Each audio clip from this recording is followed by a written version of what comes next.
What if the very essence of your current understanding of a potent, ancient plant is not merely incomplete, but profoundly, tragically inverted?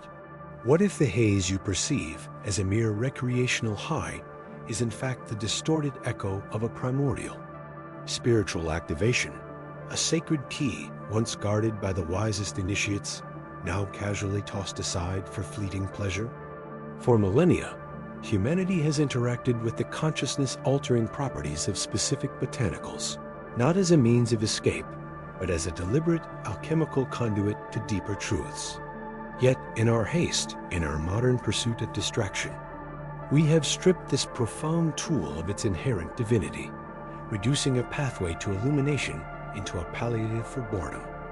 Prepare to journey beyond the shimmering veil of popular misconception into the hallowed precincts where sacred knowledge lay dormant, awaiting rediscovery. Today, we shall dismantle the carefully constructed myths surrounding one of the most misunderstood allies in human history. This is not about advocating for indiscriminate use, but about reconsecrating an ancestral right, about revealing why. For eons, this particular plant was revered, not merely consumed. We are poised to unlock the true purpose behind the altered states it induces, to reframe the entire experience from one of mere intoxication to one of deliberate, sovereign self-discovery. Imagine the priests of ancient Egypt, not in a stupor, but in an elevated, focused state, invoking the very principles of Thoth through a meticulously crafted ritual. Imagine the sadhus, not fleeing reality, but diving into its very heart.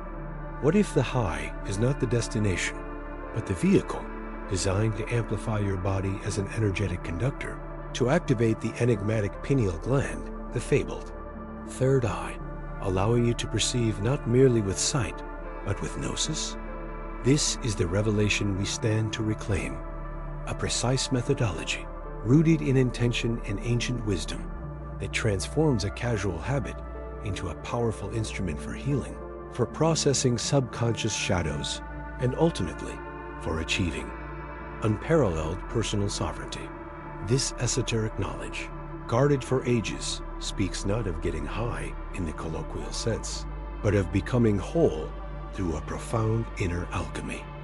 We are about to unveil fragments of texts few have dared to decipher, to explore the scientific corroboration of these ancient insights, and to present the blueprint for a lost spiritual activation. This understanding can fundamentally transform your perception of consciousness, of reality, and of your own boundless potential within the grand tapestry of existence.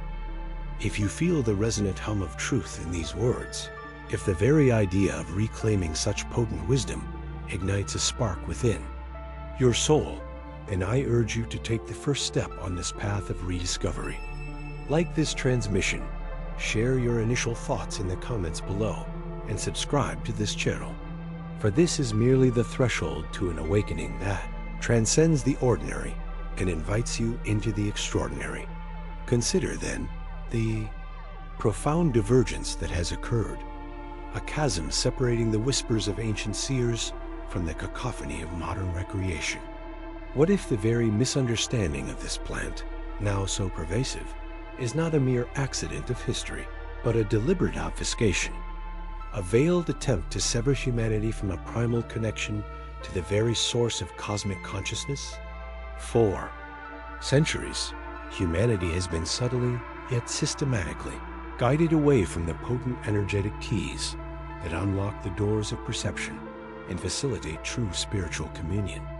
This misunderstanding is a cleverly constructed veil, woven from societal norms, legal proscriptions, and a pervasive lack of deep spiritual inquiry, ensuring that a tool meant for transcendence becomes, in the collective unconscious, merely a means of fleeting pleasure or oblivion. The sacred key, once revered, became demonized, its true purpose shrouded in layers of fear and ignorance, denying generations access to an instrument of profound personal revelation. It is time to peel back these layers, to gaze upon the naked truth of its ancient intent, stripped of modern misinterpretations and cultural biases. Indeed, the echoes of its true purpose resonate through the forgotten annals of time, discernible to those who possess the inner ear to listen. From the enigmatic Vedic texts, where the divine draft of Soma, a substance often theorized by esoteric scholars to be a cannabis-infused elixir, was lauded as a bestower of prophetic vision and a path to immortality, to the whispered secrets. Within certain Gnostic scriptures, hinting at botanical aids for epiphanic states, the lineage of its sacred application is unmistakable. Consider the Thracians and Scythians, whose funerary rites, described by Herodotus, involved inhaling its vapors not for revelry, but for ritual purification and communion with the ancestral spirits, a journey beyond the veil of ordinary perception. Or delve into the obscure passages of the Ptolemaic Hermetica, where cryptic references to plant teachers are found, suggesting their integral role in the attainment of gnosis for initiates of the highest order. These are not tales of frivolous indulgence, but blueprints for a methodical ascent towards higher consciousness, guarded within the sanctuaries of forgotten knowledge. Yet, what do we witness today? A collective amnesia, a reduction of a sacred key to a mere instrument of escape. The sacred smoke, once a conduit for communion with the transcendent, is now often consumed with an absence of ritual, an oblivion of intention, transforming a kaunchum, potent catalyst for awakening into a soporific veil, dimming the very light it was designed to amplify. Modern usage often seeks to numb, to distract, to sever the individual from the raw, sometimes uncomfortable, realities of their inner world. This is the fundamental error, mistaking sedation for serenity and oblivion for enlightenment. The energy that once flowed outwards, connecting the seeker to the cosmos, is now often turned inwards, forming a barrier, a subtle prison of inertia. The sacred vessel is desecrated not by its substance, but by the profane intent of its handler, distorting its very essence. The true high was never about blunting the senses, but sharpening them to pierce the veil of illusion. It was a precise alchemical process, an internal distillation, where the plant acted as a gentle, yet potent, guide, navigating the labyrinthine corridors of the subconscious mind. Imagine a conscious journey into the shadowed archives of memory, a deliberate confrontation with suppressed traumas, not to flee them, but to integrate them, transforming leaden emotional residue into the gold of wisdom. Ancient practitioners understood its capacity to quiet the incessant chatter of the ego, thereby amplifying the subtle whispers of intuition, facilitating direct access to the Akashic records of the soul, and stimulating the third eye, the pineal gland, into a state of hyperperception, allowing for visionary experiences, lucid dream recall, and profound transpersonal insights that transcend the limitations of the waking, mundane intellect. This was alchemy in its purest form, the transmutation of inner darkness into spiritual luminescence. This is not merely about cannabis. It is about the resacralization of life itself, the reclamation of tools deliberately obscured from our collective consciousness. To truly grasp the profound implications of this plant's ancestral role, we must delve deeper, beyond mere historical anecdote, into the precise vibrational frequencies and conscious methodologies employed by those ancient initiates. For the journey ahead demands not just knowledge, but an experiential re-engagement with these forgotten rites, a guided activation of your own inner temple. This is the next alchemical step, understanding the precise ritual and mental states required to transmute the mundane into the sacred, a blueprint for true inner transformation waiting to be unveiled. The very air pulses with the imminence of this deeper revelation, a subtle invitation to step beyond the known and into the realm where true magic resides. The ancients did not limit themselves to consumption. They engaged in a sacred dance with the very essence of consciousness. Imagine for a moment the hidden valleys and forgotten temples, where the air shimmered with the energy of intentions and the whispers of ancestral chants reverberated through the ancient stones. There, under the flickering light of ritual bonfires. The ingestion of the plant was not an act of mere amusement, but the gateway to a deliberate ascension, a means of transcending the boundaries of ordinary perception.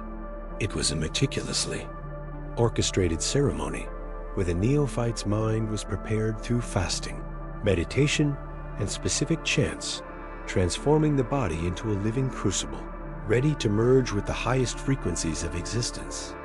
Today's profane high is, in fact, a distorted echo of a sacred ecstasy, a fleeting glimpse of what was once a primordial tool for inner exploration and communion with the ineffable. The key lay not only in the substance, but in the intention and ritualistic preparation, elements lost in the collective amnesia of modernity.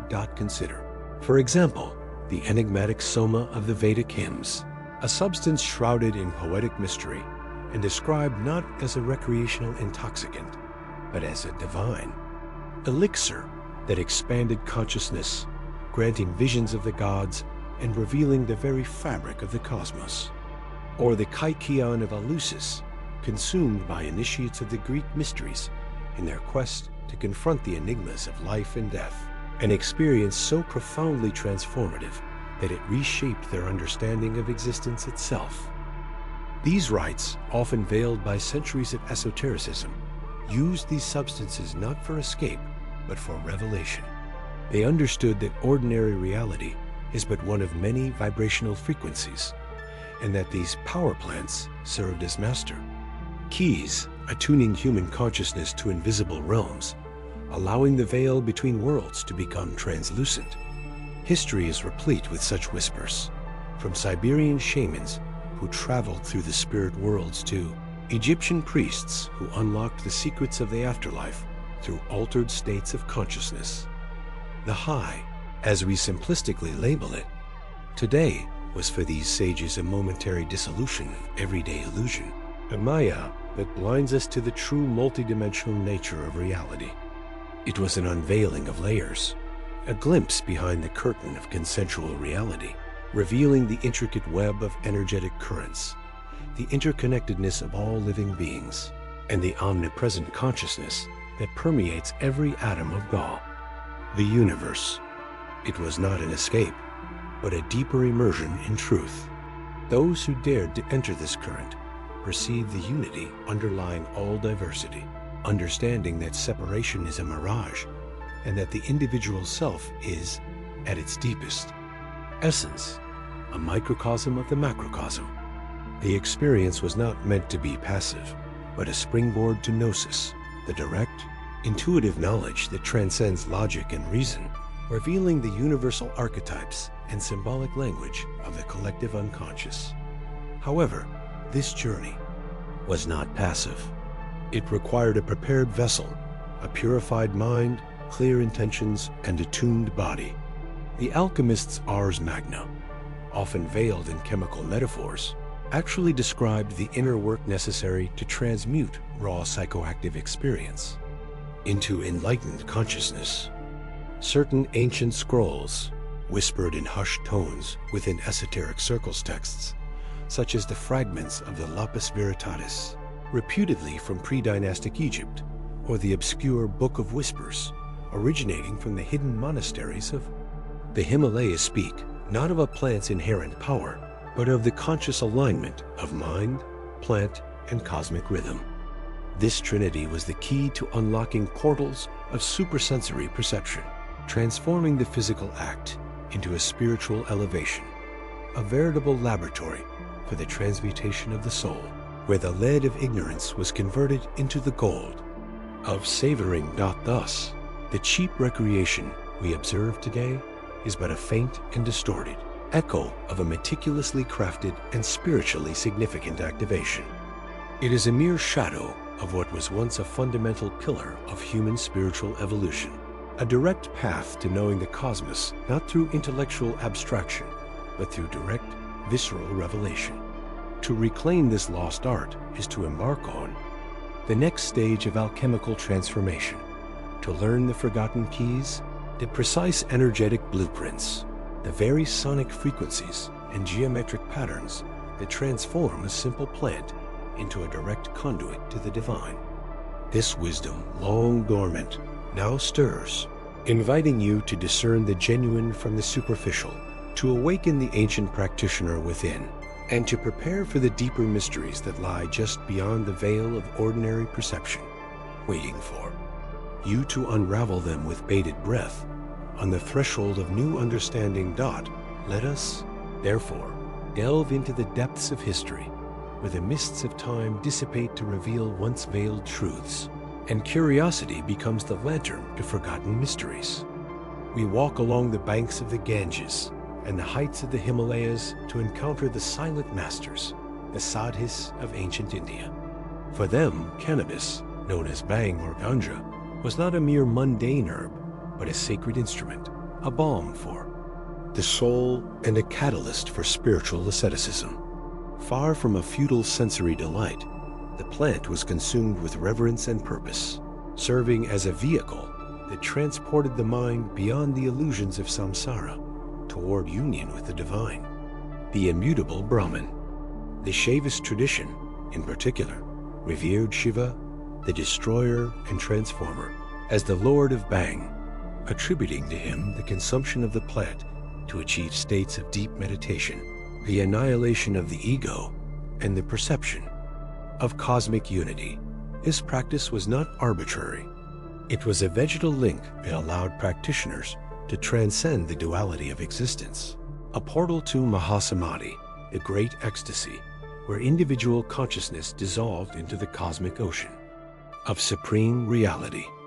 Vedic texts, especially the Atharva Veda, a compendium of hymns and magical formulas, allude to 5 sacred plants, among them cannabis, described as a liberating herb which wards off disease and evil and leads to happiness and liberation. But accurately decoding these hermetic verses requires a gaze that penetrates beyond the literal surface, seeking the rasa, the mystical sap that has nourished the spiritual journey of millennia. The true alchemy here resided not in the substance itself, but in the purified intention, the rigorous ascetic discipline, and the consecration of the act, transforming consumption into a sacred rite, an offering to one's own consciousness that pulsed in eternity. Sadhana, the daily spiritual practice, was magnified by this substance, elevating the aspirant to planes of perception where ancient wisdom revealed itself as an uninterrupted flow. This is a crucial point. Cannabis was not a shortcut, but an amplifier of will and discipline. Bhang lassi, an infusion of the plant in milk and spices, still consumed at festivals like Holi, is a distant echo of these ancient consecrations. However, modern ritual often lacks the deep mystical intention that permeated the practices of rishis and yogis. They understood that the plant, by interacting with the brain's neurochemistry, could silence the ego's incessant internal monologue, thus opening a window to higher consciousness. It was not an escape from reality, but a deeper immersion in the only reality that truly matters, the one that underlies the illusory tapestry of the material world. The Goraksha Samhita, a seminal tantric text, and the Hatha Yoga Pradipika, while not directly addressing cannabis, describe states of samadhi and pratyahara, withdrawal of the senses, that resemble the experiences reported by those who have used it ritually with proper preparation. Consumption was accompanied by chants, mantras, and visualizations, transforming the process into an active meditation. The digestive fire, Ugni, was seen as an alchemical furnace, transmuting the plant's energy into a spiritual nectar, an amrita, that nourished the subtle body and opened the chakras. It was a form of direct communion, a way to bypass the limitations of language and reason and access cosmic intelligence more directly. The plant was not the divinity, but the resonant key, the frequency that attuned the practitioner to the invisible, revealing that the universe is an orchestra of energies, and the human being, an instrument capable of playing the melody of eternity. Let us now turn our investigative lens to the golden sands of the Nile, to the heart of ancient Egypt, where the secrets of life and death were guarded by a priestly elite, the priests of Thoth, Thoth, the divine scribe, the guardian of knowledge and magic, certainly had his revelations mediated by substances that enhanced perception and the ability to interpret cosmic hieroglyphics. Although direct evidence of the ritual use of cannabis in hieroglyphics is subtle and often ambiguously interpreted, Egyptian medical texts, such as the Ebers Papyrus, dating from circa 1550 BC, make reference to a plant that many scholars identify as cannabis, used for medicinal purposes ranging from menstrual pain relief to glaucoma treatments. However, as our Lapis Veritatis suggests, physical medicine was rarely dissociated from spiritual healing for the ancients. Traces of cannabis have been identified in mummies, including that of Ramses II, raising questions about its use in funerary rites or as part of preparations for the transition to the afterlife, perhaps to aid in the purification of the subtle body or to facilitate the soul's journey. It would be plausible to infer that the priests, in their search for gnosis and divinatory practices, used the plant not only to heal the body, but also to open the inner eye, to decipher the secrets inscribed in the Book of Existence, the Book of the Dead, or the Book of Exit into the Light of Day, with its formulas for transmuting the soul, can be read in a new light when we consider the possibility of altered states of consciousness that allowed initiates to navigate the realms of Duat, the Egyptian underworld, and commune with the deities.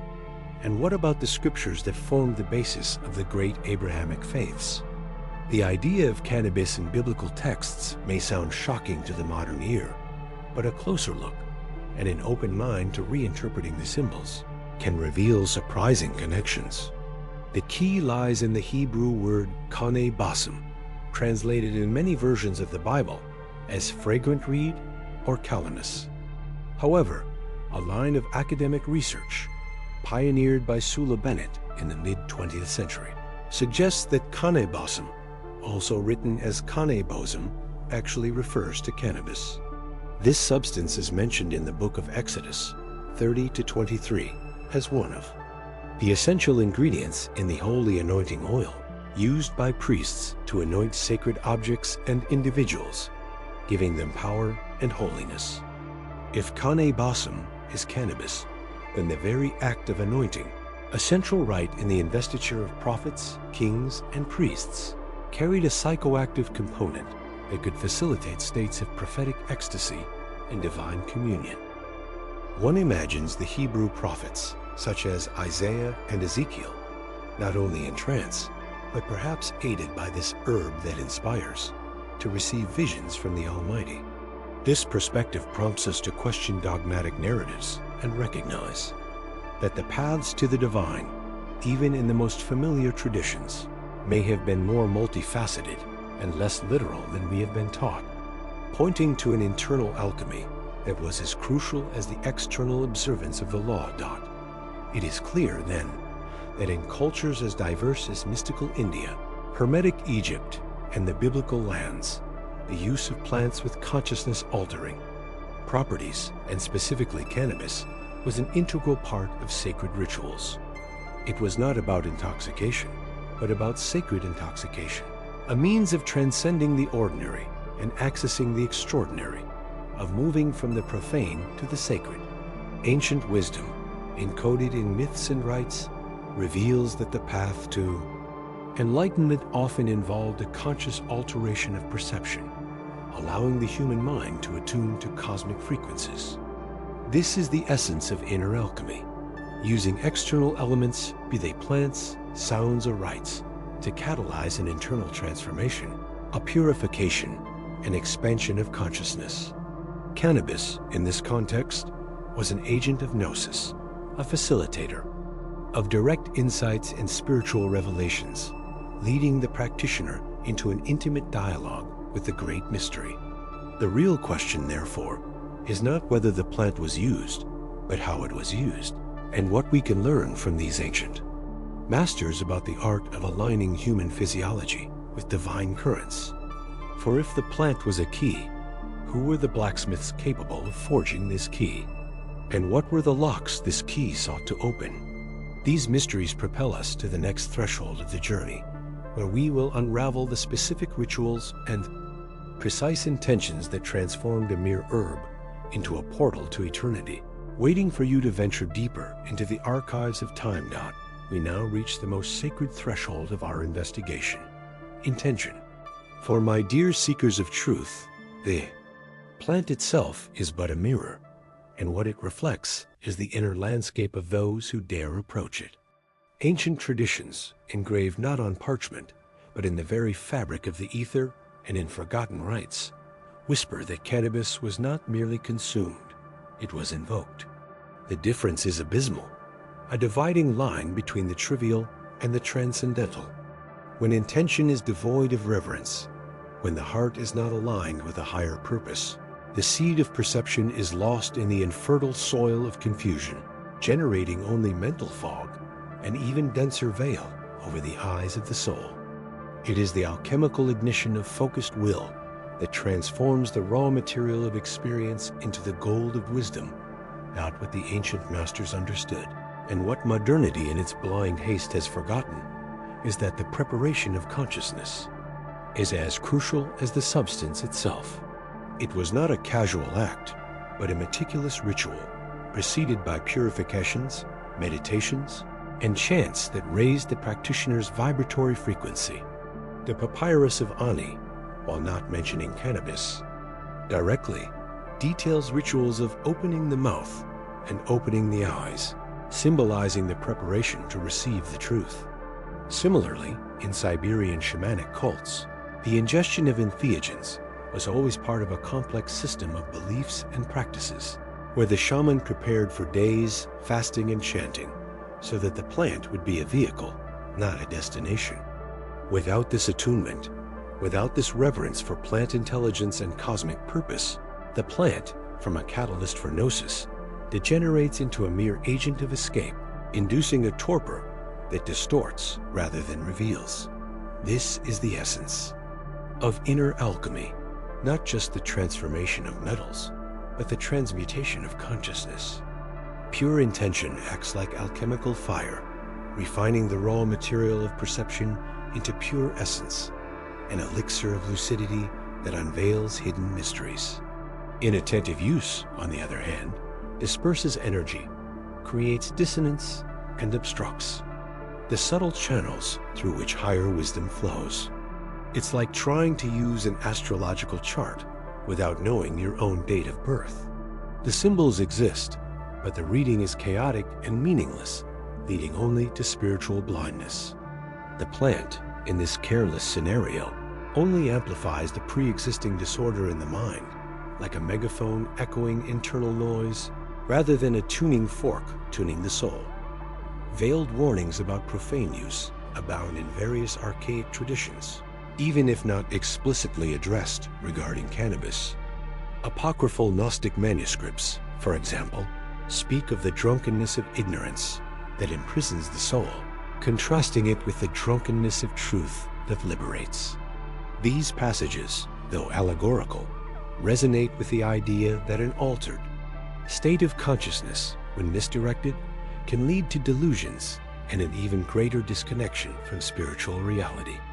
Legends of lost civilizations, such as Atlantis or Lemuria, often allude to the decline of societies when sacred knowledge, including the use of plants, was distorted and used for selfish or hedonistic purposes, resulting in a fog that obscured their vision and led to their ruin. Therefore, the plant is, and always has been, a teacher, but only for those who present themselves as worthy students, with hearts open to instruction and the pure intention to transcend. The brain fog is not a flaw of the plant, but a reflection of fragmented intention and disrespect for its sacredness. It is a somber invitation to introspection, a reminder that the portal can lead either to heaven or to the abyss, depending on the key we turn. True alchemy, then, lies in the calibration of one's will, in the art of directing psychic energy so that the seed of perception germinates into profound understanding. But what, after all, is this key of intention? And What are the internal mechanisms that activate it? And how does the mind, this complex and multifaceted universe, respond to this calibration? These are the questions that propel us to the next stage of this journey, where we will unravel the secrets of the architecture of consciousness. What was once whispered only in esoteric circles, in oracle caves, and in misty temples, now begins to echo in the most cutting-edge laboratories and research centers of our time. Modern science, with its microscopic lenses and brain scanners, is, so to speak, recalibrating its own perception to capture the frequencies of a wisdom that, for millennia, was considered mere superstition or mystical delirium. The architecture of consciousness, which once seemed a purely philosophical construct, now reveals itself with neurobiological foundations, and the key of intention, which we have discussed, gains an unexpected resonance when we observe the brain under certain influences. It is as if the veils of separation between spirit and matter have thinned, revealing an intrinsic unity that the ancients always knew existed. The great revelation emerging from the shadows of renowned universities such as UCLA and Johns Hopkins is irrefutable testimony to the convergence of the arcane and the empirical. Meticulous studies, employing advanced neuroimaging techniques, have revealed that cannabis's impact on the human brain is not merely recreational, but catalytic. They have demonstrated with astonishing precision that this ancient plant can induce brain states remarkably similar to those achieved by master meditators after decades of diligent practice and deep introspection. What is observed is a significant suppression of the default mode network, DMN, the neural structure that serves as the seat of our narrative ego, of incessant internal dialogue, and of rumination about the past and future. This voice of the mind is what anchors us to the linear perception of time and self, and when silenced, a window opens to the now, to pure witness consciousness. Here's the magnitude of what this implies. If the DMN is the foundation of our ego, its inhibition allows for a deep dive into the subconscious, an emptying of the mind's chalice so it can be filled with transcendent perceptions. Johns Hopkins researchers, in particular, observed that, under controlled influence, participants reported experiences of ego dissolution, a sense of cosmic unity, and profound insights into the nature of reality states previously considered. The preserve of ascetics and yogis who spent lifetimes seeking enlightenment. This is not an escape from reality, but a reshaping of the perception of reality itself, an internal alchemy where the boundaries of the self expand to include the whole. This is the same path traveled by shamans and priests of old, who saw sacred plants not as a shortcut, but as a map to unexplored territories of the psyche, where time bends and space dissolves, revealing the invisible web that unites all things. This correlation is no mere coincidence. It is a profound validation that consciousness possesses innate pathways and mechanisms to transcend the ordinary. The endocannabinoid system, a network of receptors and neurotransmitters spread throughout our organism, reveals itself as the biological interface for modulating these states. It is as if nature itself had encoded in our physiology the ability to access higher dimensions of existence. The plant, in this context, acts as a tuning fork, tuning the internal orchestra, allowing the symphony of consciousness to resonate at a higher frequency. The ancient narratives of the master plant and the spirit plant, present in texts such as the Atharva Veda, which describe hemp as one of the 5 sacred plants capable of freeing humanity from anxiety, gain new brilliance under the light of science. It was not magic, but a profound knowledge of the interconnection between human beings and the plant kingdom, an understanding that the key to the higher self could sometimes be found in the wisdom of the earth god. This revelation serves as a gateway to a broader understanding, a link between ancient knowledge and modern methodology. It's not just about cannabis, but about the reevaluation of all traditions that seek conscious alteration as a means of enlightenment. It invites us to question, if a plant can catalyze such states of transcendence, what else is the human mind? Capable of, with the right intention and adequate knowledge. If ancient sages could intuit and apply these principles without the technology we possess today, what does this tell us about their depth of perception and the hidden keys that still lie unexplored within our own consciousness? Doors are opening, and the echo of a long-forgotten truth begins to resonate, inviting us to the next stage of this journey, where we will unravel the mysteries of cosmic memory and its manifestation in the present. And so, my dear fellow travelers, we emerge from this threshold not only with new information, but with a deeper understanding of the intertwining of the visible and the invisible. We have seen how science, in its obstinacy, sometimes merely deciphers the coordinates of ancient maps, clearly redrawing what wise ancestors already intuited.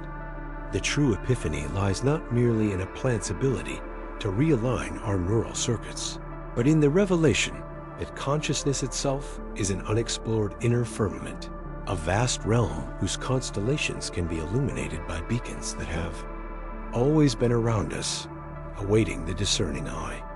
We are, each of us, a miniature universe, and the search for its deepest ciphers is the noblest adventure. If the keys to transcendence, once veiled in myth and ritual, are now being unveiled by the light of reason, how vast is the garden of knowledge that still lies untouched, awaiting the seeker to awaken to its revelation. What will be the next ancient truth that, once rediscovered, will unlock new horizons of human perception?